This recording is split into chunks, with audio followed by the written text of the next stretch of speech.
नमस्कार दोस्तों, आपका स्वागत है आदर्श करियर पॉइंट के ऑनलाइन प्लेटफॉर्म पर। देखो, अपन पशु परिचर एग्ज़ाम के लिए एनिमल वाला जो पोर्शन था वो अपन पढ़ रहे थे। अपन 2 चैप्टर कंप्लीट कर चुके हैं और आगे के जो चैप्टर है उसकी चर्चा करेंगे, और वो हैं आधुनिक विश्व में चरवाहे। बड़ा इम्पोर्टेंट चैप्टर है, ज़्यादा कोई प्रश्न नहीं है, टेंशन लेने की ज़रूरत नहीं है, आसानी से हल हो जाएगा ये।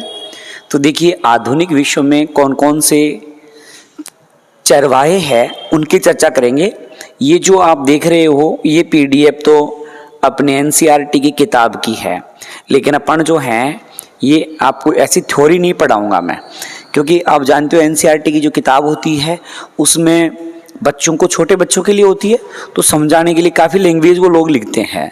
तो अपन को समझ तो सारी बातें आती है, अपन को तो फैक्ट जो प्रश्न है वो याद करने होते हैं, तो उनकी अपन चर्चा करेंगे। अपन ने क्या कर रखा है कि हस्तलिखित नोट्स जो हैं वो इस चैप्टर से तैयार कर रखे हैं, तो उसकी चर्चा करेंगे। ये हैं आपके सामने आधुनिक चारागाह जो हैं उनकी चर्चा अपन कर रहे हैं। देखो, एक पूर्वी गढ़वाल के बुग्याल, देखिए एक चारागाह है उसकी चर्चा कर रहे हैं। 12,000 फीट की ऊंचाई पर स्थित है। यहाँ विशाल प्राकृतिक चारागाह है। ये सर्दियों में बर्फ से ढका रहता है। तो पूर्वी गढ़वाल के बुग्याल जो हैं उसमें एक चारागाह की बात हुई है जो कितनी ऊंचाई पर है, 12,000 फीट की ऊंचाई पर है। और कैसा है, विशाल प्राकृतिक है। चारागाह तो प्राकृतिक ही होते हैं वैसे भी। फिर सर्दियों में जो हैं बर्फ से ढक जाते हैं, क्योंकि ये हिमालय में है। ये है कहाँ, हिमालय में है। अब आप जानते हो हिमालय में तो क्या गिरती है, बर्फ गिरती है ना, इसलिए जो है बर्फ है यहाँ। चलो, एक है गुज्जर बकरवाल समुदाय, जम्मू कश्मीर में रहते हैं। आपको सीधे याद रखना है, गुज्जर बकरवाल याद रखना है, ये अलग अलग नहीं है, एक ही है ये गुज्जर बकरवाल समुदाय। ये प्रश्न ध्यान रखना, मोस्ट प्रश्न है। तो गुज्जर बकरवाल समुदाय कहाँ रहते हैं, जम्मू कश्मीर में रह करके भेड़ बकरियों का पालन पोषण जो है वो करते हैं। एक है गद्दी समुदाय, गद्दी हिमाचल प्रदेश में है, मोस्ट है, ये भी ध्यान रखना। अपने गद्दी संप्रदाय कहाँ हैं, तो गद्दी संप्रदाय जो हैं आपके हिमाचल प्रदेश में गद्दी समुदाय। फिर है जेसी ब्रंस के अनुसार गद्दी जाति भेड़ बकरियां का पालन करती है। देखो, एक विद्वान है जिसका नाम है जेसी ब्रंस। ये क्या कहता है कि गद्दी जो है भेड़ बकरियों का पालते हैं, जबकि गुज्जर बकरवाल जो हैं वो भैंस और गाय पालते हैं। देखो, अपने राजस्थान में पाई जाती है, उसका उल्टा हो गया। अपने गुज्जर जो करते हैं वो क्या करते हैं, वो भेड़ बकरियों का पालन करते हैं, लेकिन यहाँ देखिए ये गाय भैंस का पालन कर रहे हैं, जबकि जो आपका गद्दी समुदाय है वो क्या कर रहा है, भेड़ बकरियों का पालन कर रहा है। ऐसे सोच लो, आपने कभी भेड़ बकरी चराने वाले लोग देखे होंगे, और तो भेड़ बकरी चराने वाले लोग हैं वो अपने साथ क्या रखते हैं, गद्दी रखते हैं ना, गद्दा की लुगाई गद्दी वो साथ रखते हैं ना, उससे याद कर लो, इसमें क्या दिक्कत है, एकदम इजी बात है ये। चलो आगे बात करते हैं गुज्जर बकरवाल। एक ही शब्द है, ही कॉमन नहीं आएगा भाई इसके बीच में।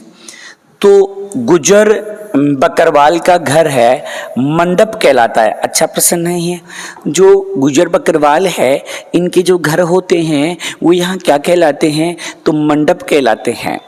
गढ़वाल और कुमायूं के गुज्जर चरवाहे सर्दियों में बाबर के सूखे जंगल की तरफ और गर्मियों में ऊपरी घास के मैदान बुग्याल की तरफ चले जाते हैं। तो देखिए, जो गढ़वाल है, कुमायूं के गुज्जर चरवाहे होते हैं, गुज्जर बकरवाल जो होते हैं वो सर्दियों में तो कहाँ चले जाते हैं, बाबर के सूखे जंगलों की तरफ, और गर्मियाँ आती है तब बुग्याल में, क्योंकि बुग्याल में बर्फ़ पिघल जाती है इसलिए वो यहाँ आ जाते हैं। फिर है बुग्याल क्या होता है, ये अच्छा प्रश्न है। ऊंचे पहाड़ पर स्थित घास का मैदान को बुग्याल कह रहे हैं। बुग्याल क्या होता है, ऊंचा जो घास के मैदान होते हैं उन्हें ही कहते हैं। ऊंचाई पर जो पहाड़ पर घास का मैदान है वो ही बुग्याल है। फिर ये भी अच्छा प्रश्न है, बाबर क्या है, तो गढ़वाल और कुमायूं के इलाके में पहाड़ियों के निचले हिस्से के आसपास पाए जाने वाले शुष्क या सूखे जंगल हैं, उन्हें क्या कहते हैं? बाबर कहते हैं। आप देखो कहाँ है? गढ़वाल और कुमायूं के इलाके में पहाड़ियों के निचले हिस्से में, कहाँ है? निचले हिस्से के आसपास पाए जाने वाले शुष्क सूखे घास के मैदान होते हैं, उन्हें हम क्या कहते हैं? बाबर। तो बुग्याल तो ऊंचा पहाड़ हो गया, ये सूखे घास के मैदान हो गए। देखो इस चैप्टर में थोड़ी सी लैंग्वेज है, हो सकता है आप पहली बार पढ़ो तो आपके टच में नहीं हो, इसलिए आप वीडियो को 2-3 बार ही देखना, ताकि ये शब्द जो हैं वो आपको सहज लगने लगेंगे। फिर है बुग्याल व बाबर क्षेत्र में भोटिया, शेरपा, किन्नौरी समुदाय के चरवाहा रहते हैं। देखो यहाँ बुग्याल में कौन कौन रह रहे हैं? भोटिया भी रह रहे हैं, शेरपा भी रह रहे हैं, और किन्नौरी जो समुदाय के लोग हैं वो यहाँ पर रह करके भेड़ बकरियों का पालन पोषण कर रहे हैं। फिर ये अच्छा प्रश्न है, धंगर समुदाय कहाँ पाए जाते हैं? धंगर महाराष्ट्र में। धंगर समुदाय किधर रहते हैं? तो महाराष्ट्र में रहते हैं। धंगर अपने जानवरों को कोंकण इलाके में ले जाते हैं, मतलब कोंकण का जो मैदान है उसमें कौन सी चरवाहा जाति चराती है? तो धंगर जाति है। एक है अपने, ये अच्छा प्रश्न है, अपने राय का जो समुदाय होता है वो रहता है पश्चिमी राजस्थान में। कौन से राजस्थान में? पश्चिमी राजस्थान में रहता है। अब यहाँ है रबी, यहाँ दिया है कि रबी की फसल क्या होती है? तो जाड़ों में फसल जिनकी कटाई मार्च के बाद शुरू होती है वो रबी की फसल होती है। अच्छा, आप सोच रहे हो कि सर ये पढ़ाते पढ़ाते बीच में कहाँ से आ गया? जो एनसीईआरटी की बुक में चैप्टर में दे रखा, हो सकता है कोई प्रश्न आ जाए तो अपन को 2 प्रश्न और एक्स्ट्रा पढ़ लेंगे, क्या फर्क पड़ता है इससे। तो जाड़े में की फसल जिनकी मार्च में कटाई, मतलब सर्दियों में बोते हो, गर्मियों में काटते हो, वो है रबी की। खरीफ की फसल है, सितंबर अक्टूबर में काटने वाली है। अपन बरसात ऋतु प्रारंभ होती है, जून जुलाई में बोते हैं, और सितंबर अक्टूबर का जो महीना आता है उसमें अपन क्या कर लेते हैं? काट लेते हैं। ठूंठ, ठूंठ शब्द तो कई बार सुना हुआ लग रहा हो, घर वाले कई बार कहते हैं अरे ठूंठ कीजिए कि बुझा गनाव है। ठूंठ का मतलब क्या होता है? अपन कोई पौधा होता है उसको काट लेते हैं, जो नीचे वाला पार्ट बचता है ना, वही क्या कहलाता है? ठूंठ। तो पौधे की कटाई के बाद जमीन में रह जाने वाली जड़ें जो हैं वही क्या कहलाती है? ठूंठ कहलाती है। एक है गोल्ला ये भी खूब सुना होगा, गोल्ला। अगर ना गोल्ला तो मैं बताऊँ है, तो ये गोल्ला समुदाय है। गोल्ला समुदाय के लोग गाय भैंस पालते हैं, जबकि कुरमा और कुरबा समुदाय जो हैं वो क्या पालते हैं? भेड़ बकरियां। तो गोल्लो तो कहीं पाला है री, गोल्ला गाय भैंस पाला है। देव गए पर गोल्ला, गए पर गाय भैंस पाला है, जबकि कुरमा और कुरबा जो हैं वो भेड़ बकरियों का पालन करते हैं। चलो उसके बाद में है अपने बंजारा समुदाय कहाँ रहता है? तो बंजारा यूपी, एमपी और महाराष्ट्र जो हैं इनमें रहता है बंजारा समुदाय। तो अपन ने देखा बंजारा कहाँ कहाँ है? यूपी में भी है, एमपी में भी और महाराष्ट्र में भी विशेष रूप से पाए जाते हैं। ऊंट पालकों को रेगिस्तान में मारू या राइका कहते हैं। अच्छा प्रश्न है, ध्यान रखना, बड़ा अच्छा प्रश्न है कि ऊंटों को जो पालते हैं रेगिस्तान में उनको हम राइका भी कहते हैं और साथ में हम मारू भी उसे कहते हैं, तथा उनकी बस्ती को डंडी कहते हैं। बस्ती क्या कहला रही है? डंडी, है ना।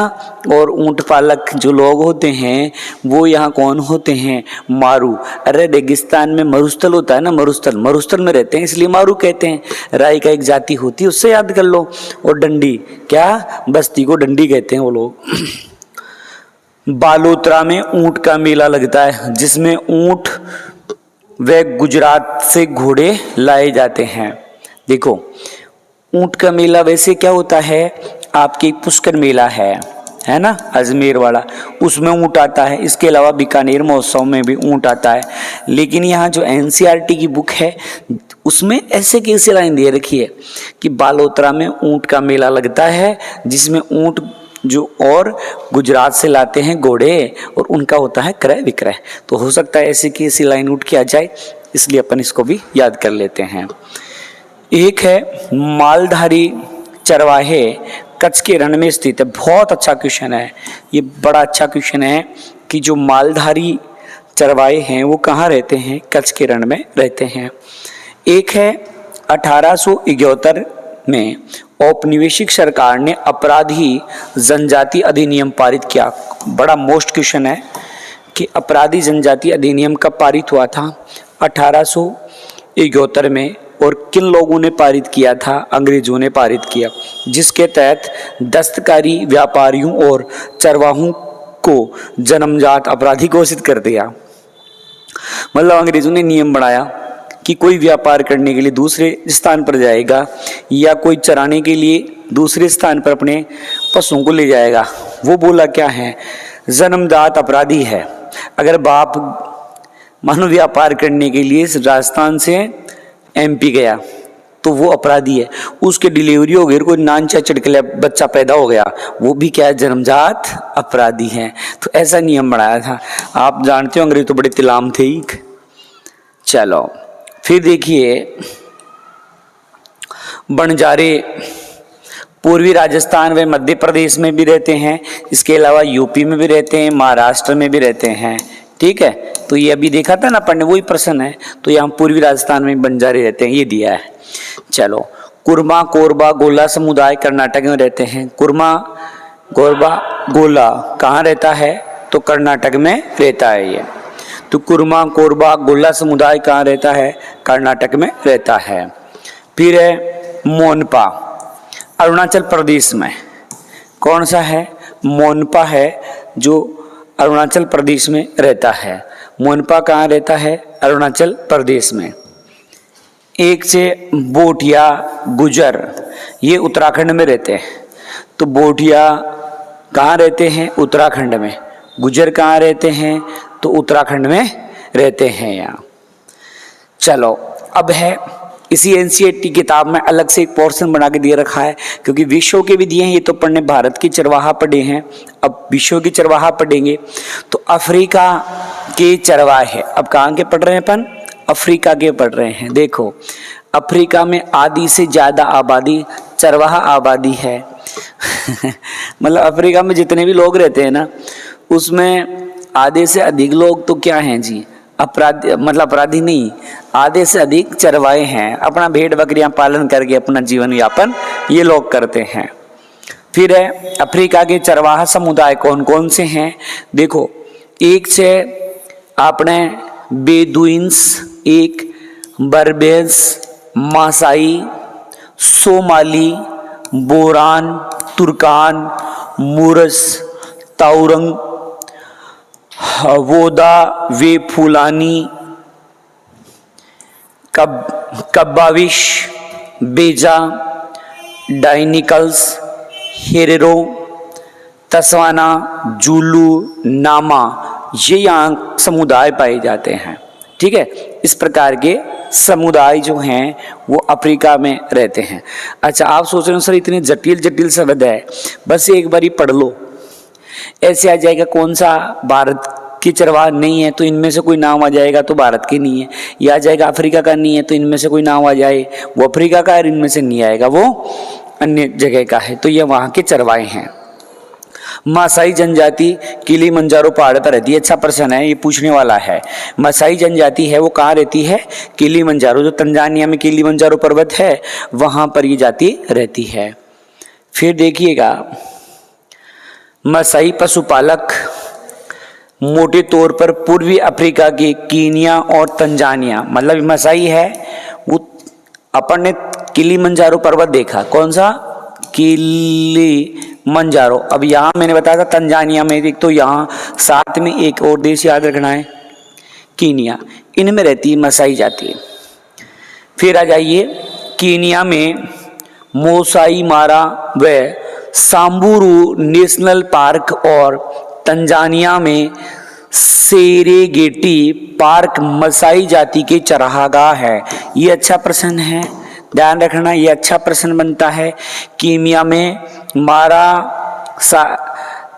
मासाई मारा, क्या है? मासाई मारा, सांबू मारू नेशनल पार्क और तंजानिया में सेरोगेटी पार्क मसाई जाति के चारागाह हैं, ये ध्यान में रखना मोस्ट है। एक है अम्बोसेली नेशनल पार्क अफ्रीका में है, ठीक है, नेशनल पार्क है लेकिन ये चारागाह था, बाद में इसको नेशनल पार्क घोषित कर दिया गया। मसाई शब्द मा शब्द से बना है जिसका अर्थ होता है मेरे लोग, ये भी अच्छा प्रश्न है। मसाई जो जाति है उसमें माँ का अर्थ क्या होता है, तो माँ का अर्थ होता है मेरे लोग। चलो, एक है दक्षिणी पश्चिमी अफ्रीका के नामीबिया में काओकोलैंड व ओवाम्बोलैंड चरवाहा पाए जाते हैं, ये भी याद रखना क्योंकि अपने चरवाही तो याद रखने से अटपटे शब्द तो याद रखने इसमें।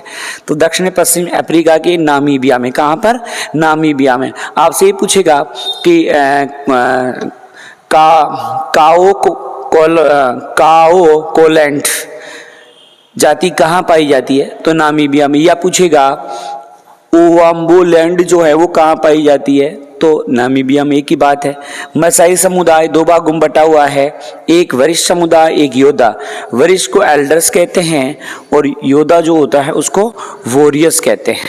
इसके साथ जो आधुनिक चरवाहा वाला चैप्टर था वो क्या होता है आपका, खत्म होता है। ये तो वन्य जीव वाला आ गया। तो इस तरह सा चैप्टर था जो अपन ने पढ़ा। देखो ज़्यादा बड़े चैप्टर नहीं है, छोटे छोटे चैप्टर हैं।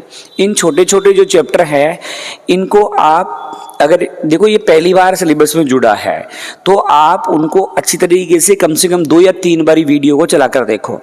इससे ये जो अटपटे शब्द आए हैं ना ये आपको अच्छे लगने लगेंगे, क्योंकि अटपटे शब्द में विदेशी जातियां हैं अपन ने सुनी नहीं, वहाँ सारे अंग्रेजी के से नाम डाल दी रखे हैं तो उनमें दिक्कत आती है, बोलने में प्रॉब्लम आती है कई बार, तो अपन को याद रखने में भी दिक्कत आती है। इसलिए वीडियो को एक से एक बार देखें, जरूर ये चैप्टर आपको याद होगा। धन्यवाद।